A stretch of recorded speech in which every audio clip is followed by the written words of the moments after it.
Anne Boleyn's story ends in silence. After the sword fell, her ladies gathered her body and carried it to a small chapel inside the tower.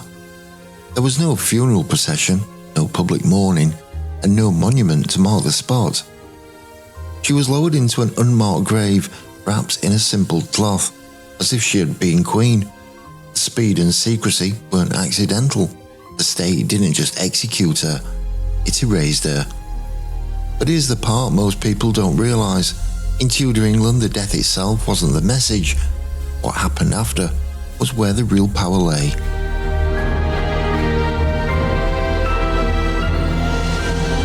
For most traitors, their bodies became warnings.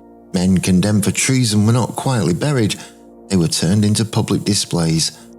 Their heads were dipped in tar to delay decay and then mounted on tall spikes along London Bridge. Every traveller entering the city was forced to look up and see the consequences of defying the crown. The bridge became a permanent gallery of fear, a place where justice and terror blended into daily life. Children saw it, merchants saw it, and foreign dignitaries saw it.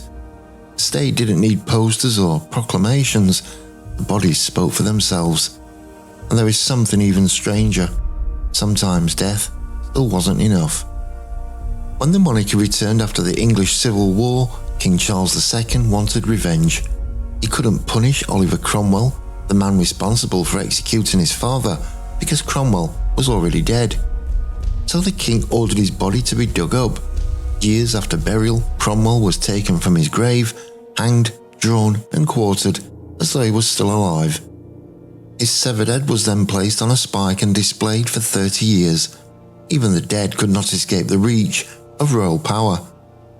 Yet not every execution was designed for spectacle. Some deaths were hidden. Tower Hill was the stage for public punishment, large crowds, the dramatic swing of the axe, and the roar of approval or disgust. But Tower Green, inside the walls, was different. Only a few people were granted this private space. Anne Boleyn, Lady Jane Grey, and a handful of others whose deaths were politically explosive. It wasn't mercy, it was strategy. A public execution risked sympathy. Sympathy could lead to martyrdom, and martyrs sparked unrest.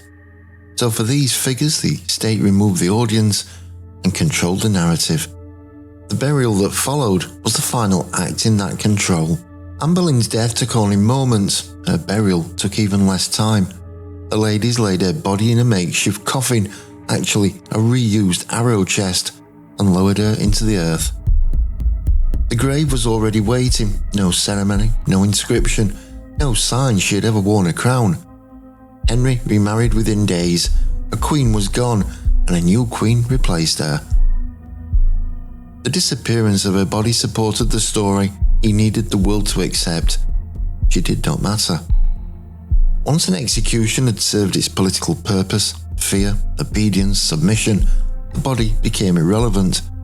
It was not about justice.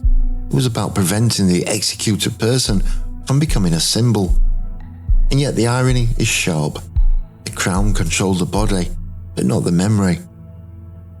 Centuries later, Anne Boleyn is remembered not as a traitor, but as a queen. Cromwell, humiliated in death, remains one of the most influential figures of his age. The heads on London Bridge are gone, but the stories remain. Which leads to the final question.